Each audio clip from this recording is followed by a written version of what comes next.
Good afternoon, everybody. Today we are studying a very important topic, that is parts of speech.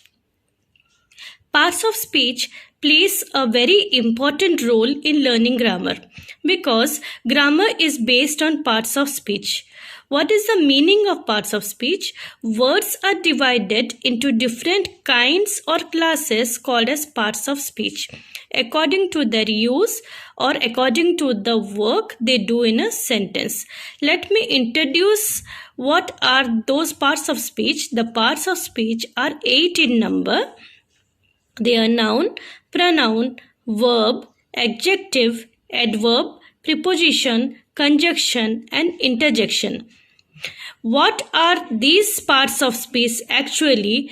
And let us first try to understand what they do and how we can use them. First and foremost is noun.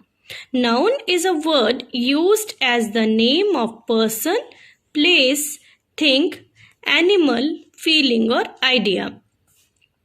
Now, words we use to give names. See the examples here. Ashok is a nice boy. I have underlined Ashok and boy. Akbar was a great king. I have underlined Akbar and king. Kolkata is on the Hooghly. I have underlined Kolkata and Hooghly. Ashok, boy, Akbar, king, Kolkata, Hooghly, all these are the nouns. The underlined words are the nouns. Nouns are the words which are the names. Now, Ashok is the proper noun. It is a name of a boy, and boy is a common noun. Akbar is a proper noun because it's the name of a king, and king is a common noun. Now, Kolkata and Hooghly, names of the places. So, nouns are also of various types and kinds, which we will discuss in the detailed session. Next is pronoun. A pronoun is a word used to replace the noun. Preeti is a good dancer. She loves dancing. Preeti is noun. It's a name of a girl. Hai na? Preeti is a good dancer and she loves dancing. We have replaced Preeti with she. So, she is the pronoun. The books where you have left them. The books are the nouns and them is pronoun because them is replacing the books. So in the first sentence she is the pronoun and in the second sentence them is the pronoun. Next one is verb. Verb is a word used to express an action or a state. Verbs are most important parts of the speech because there can be no sentence without a verb. If you see the examples, I am writing a book. Writing is underlined. What is writing? Writing is an action. So, writing is the verb.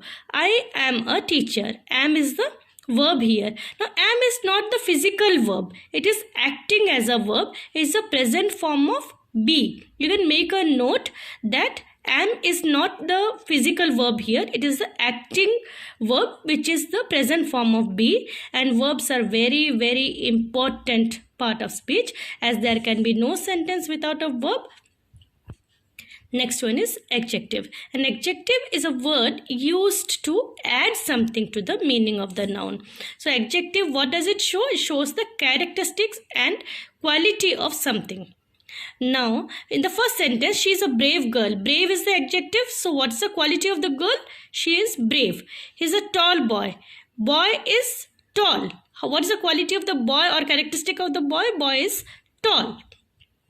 There are 20 boys in the class. 20 is adjective as it shows the number. So, in the first sentence, brave is adjective. Second, tall is adjective.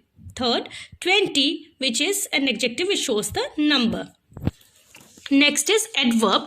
An adverb is a word which is used to add something to the meaning of verb, adjective or another adverb.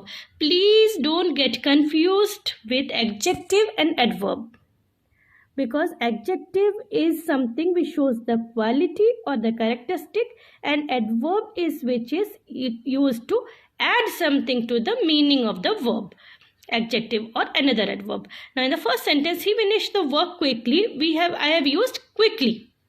So quickly is the adverb for the work, used for the word work. This flower is very beautiful. I have underlined very. Very is the adverb. And what is it used? To enhance the beauty of the flower. Next is preposition.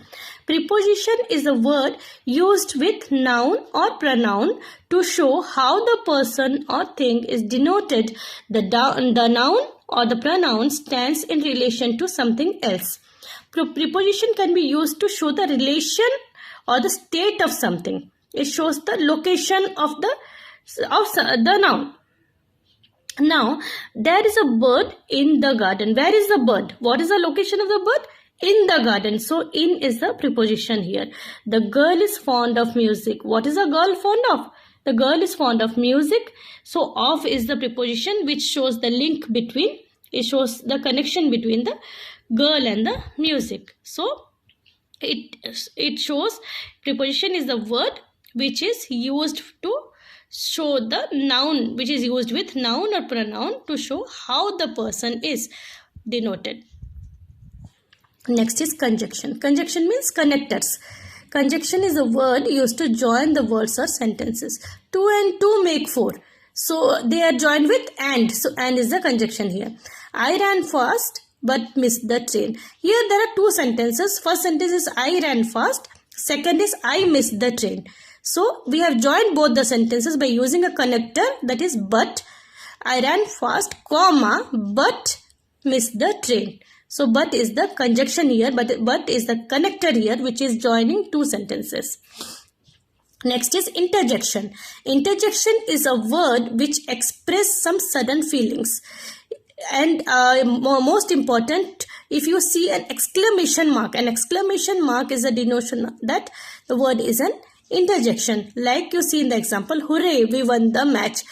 Hooray is underlined and there is an exclamation mark. So hooray is the interjection. Woohoo, you are here. Woohoo, an exclamation mark. So woohoo is the interjection. So these were the 8 types of parts of speech. Some modern grammar uses determiners among the parts of speech. Determiners are the words like an, the, these, those, each, every, some, any, etc., which determine the meaning of the noun that follow. Actually, the words that limit the meaning of the noun. So these are called as the determiners. So we have learnt in brief what are the parts of speech and the types. We'll be learning in detailed session more about these parts of speech. Hope you have enjoyed and understood in brief whatever I have discussed today. Thank you and have a nice day.